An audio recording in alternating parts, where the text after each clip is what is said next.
बिस्मिल्लाहिर्रहमानिर्रहीम। अस्सलाम वालेकुम। पाकिस्तान में इलेक्शंस हो गए हैं, लेकिन पाकिस्तान की 76 साल तारीख में इतनी खौफनाक रिपोर्ट कभी ज़िंदगी में नहीं आई जिसका आम पाकिस्तानियों को इदराक ही नहीं है। और शायद हम लोग सोए पड़े हैं, क्योंकि जो तूफान आने वाला है, इस रिपोर्ट को इंटरनेशनल मीडिया पर जब ब्लूमबर्ग ने पोस्ट किया और ब्लूमबर्ग ने उसके ऊपर आर्टिकल लिखे, फिर उसके बाद इंटरनेशनल मीडिया पर उस बारे में जब बात हुई, पाकिस्तानियों को अंदाज़ा नहीं है कि क्या होने वाला है।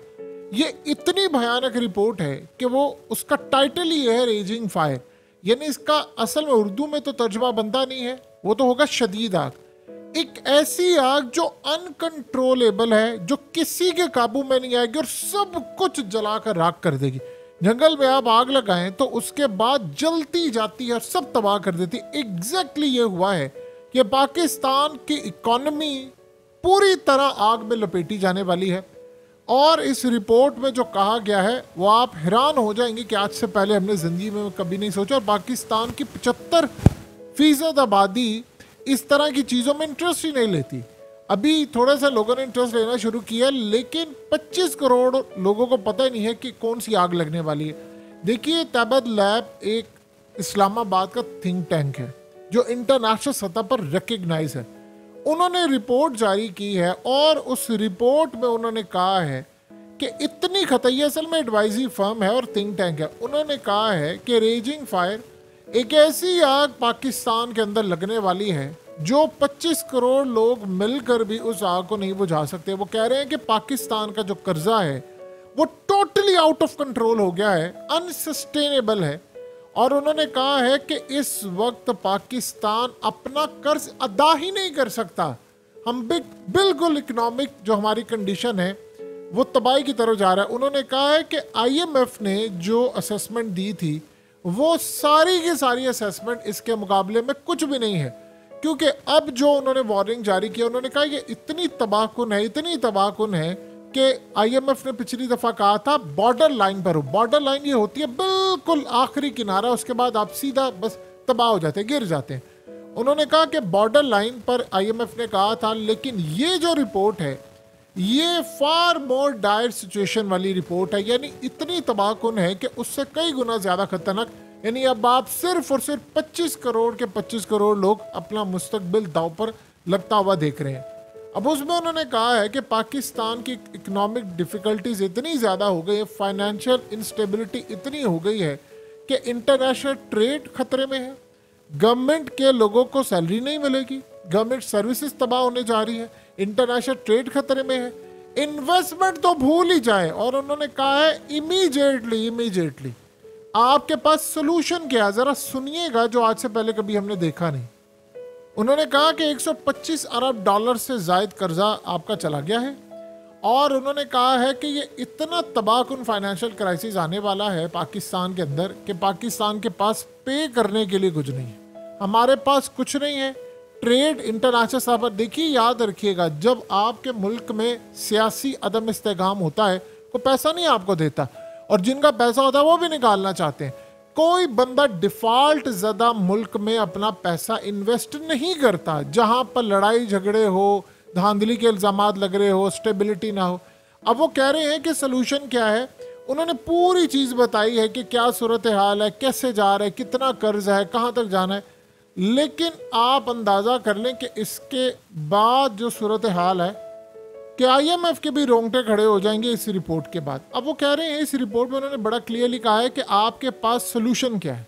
अब ज़रा सोल्यूशन देखिए उन्होंने क्या कहा है। आपने ज़िंदगी में भी नहीं कभी सोचा होगा कि दुनिया भर के ममालिक से भीख मांगे और उनको कहें कि हमारा नुकसान हो गया है क्लाइमेट की वजह से, ये बारिशें हुई हैं, ग्लेशियर्स पिघल रहे हैं, आप उनसे मांगे भीख, आप उनसे मांगे पैसे, वो आपको 30 अरब डॉलर दे दे, बस यही है सोल्यूशन। इमेजिन कर ले, उन्होंने कहा है इस रिपोर्ट में, और कोई सोल्यूशन नहीं है आपके पास। भीख मांगे इंटरनेशनल सतह से, उन्हें जाके कहे कि खुदा रहा हम मरने वाले हैं, हमें भीख दे दें, हमें 30 अरब डॉलर दे दें, हम अपनी इकोनॉमी को स्टेबल कर लें। हमारे पास अब ना बिजली महंगी करके कोई मसला हल होगा, ना तेल की कीमतें, ना जॉब्स उसके अलावा जो जा रही है उससे मसला हल हो रहा है।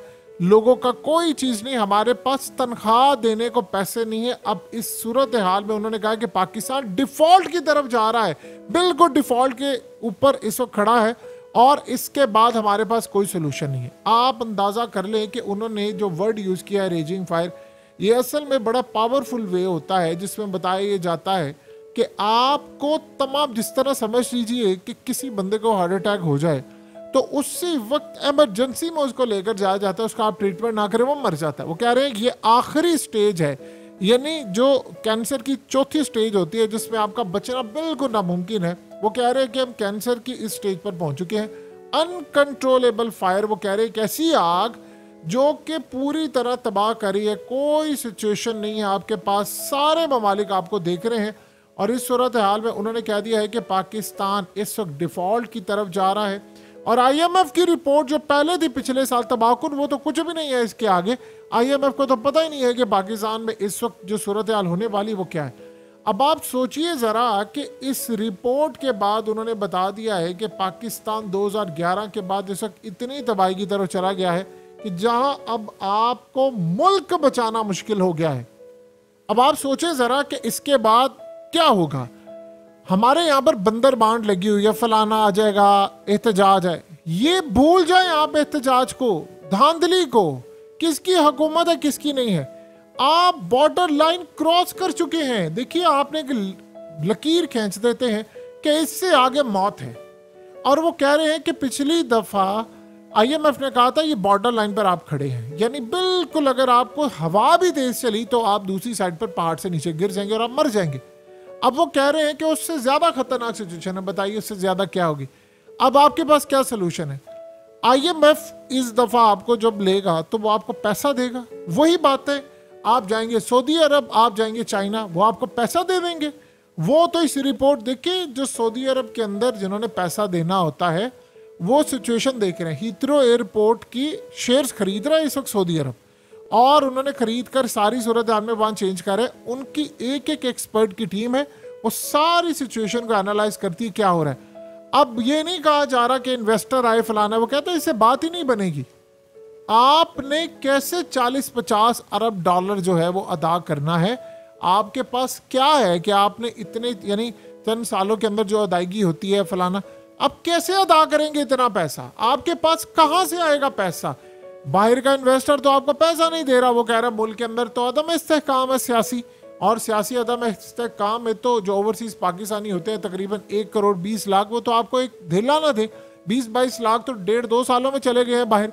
तो इस सारी सूरत हाल में इस रिपोर्ट को सबसे बढ़कर दुनिया भर के इंटरनेशनल मीडिया ने इस वक्त हाईलाइट किया। अब वो क्या कह रहे हैं, अब वो ये कह रहे हैं कि इसके बाद आपके पास सोल्यूशन कोई नहीं। अब बताइए आपको जो क्लाइमेट चेंज वाले यानी है, जो आपने कहा कि भाई हमारे मुल्क में ग्लेशियर्स पिघल रहे हैं फलाना, आपको किसी ने धेला नहीं देना। ये जो वादे हुए थे हम ये देंगे वो देंगे, क्यों दे रहा है कोई, कभी दिया किसी ने पैसा अभी तक? कितना पैसा आया हमारे पास? वो कह रहे थे जी आपको ग्लेशियर्स पिघले, आप फलाना करेंगे, कोई हमें पैसा देने को तैयार नहीं है। अब इसके बाद आपके पास क्या है। देखिए एक बात ज़हन में रखिएगा, इस रिपोर्ट के तहत कि आप डिफॉल्ट के ऊपर खड़े हैं और डिफॉल्ट का खतरा है।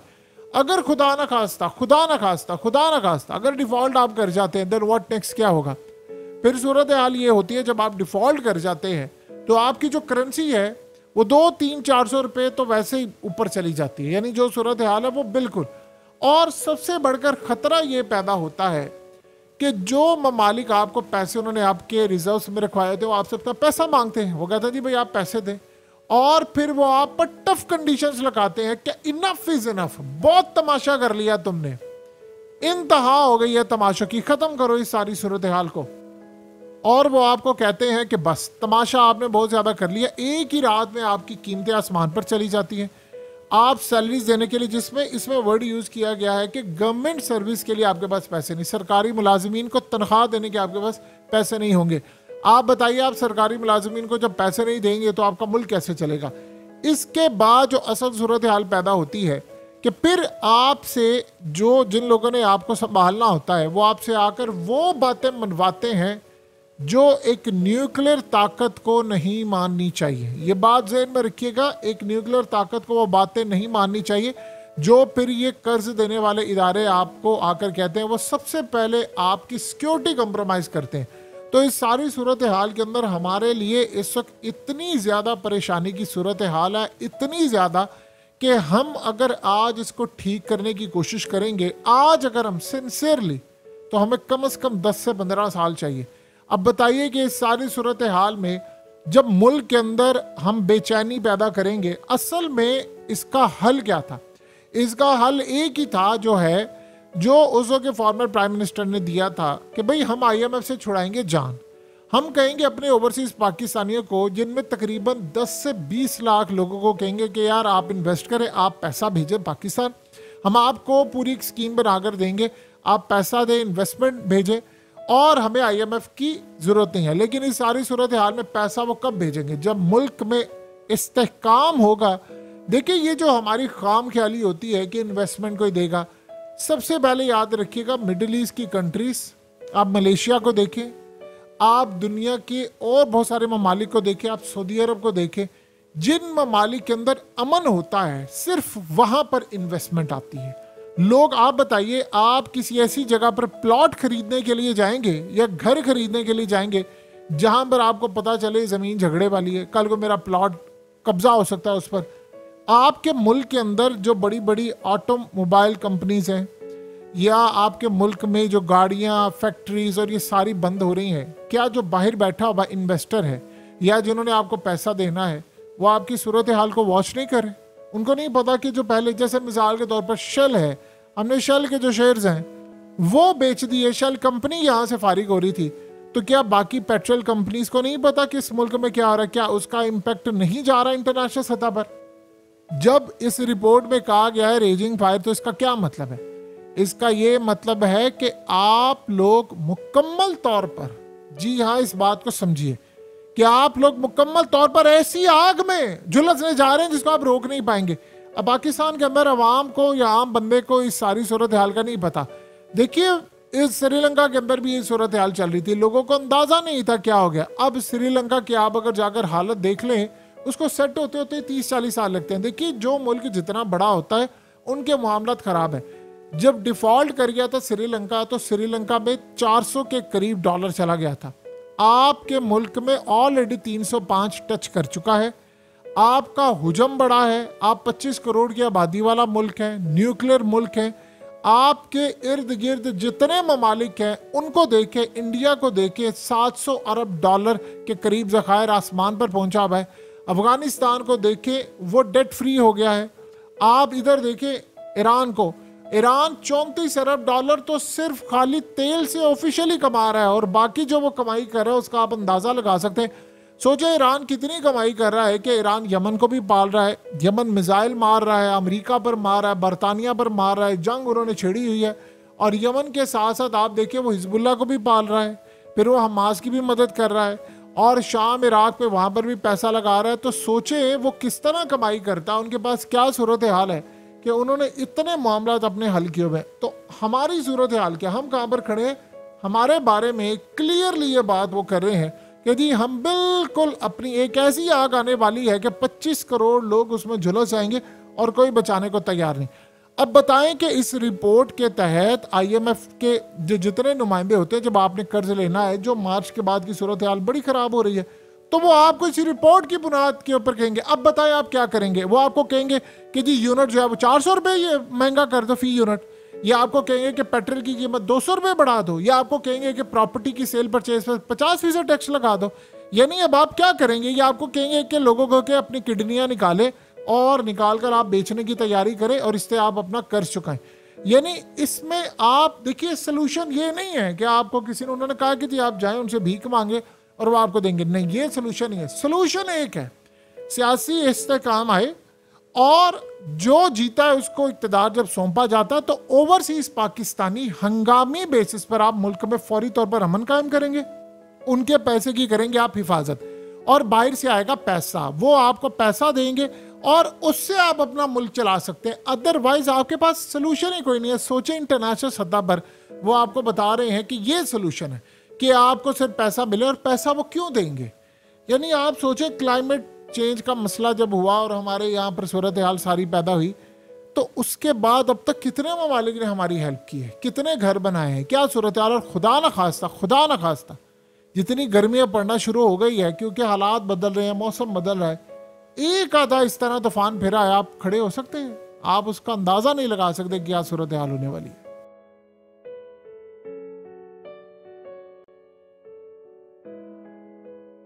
हकीकत टीवी को सब्सक्राइब करना मत भूलें, वीडियो को लाइक करें, शेयर करें और कमेंट सेक्शन में अपनी राय का इजहार जरूर करें।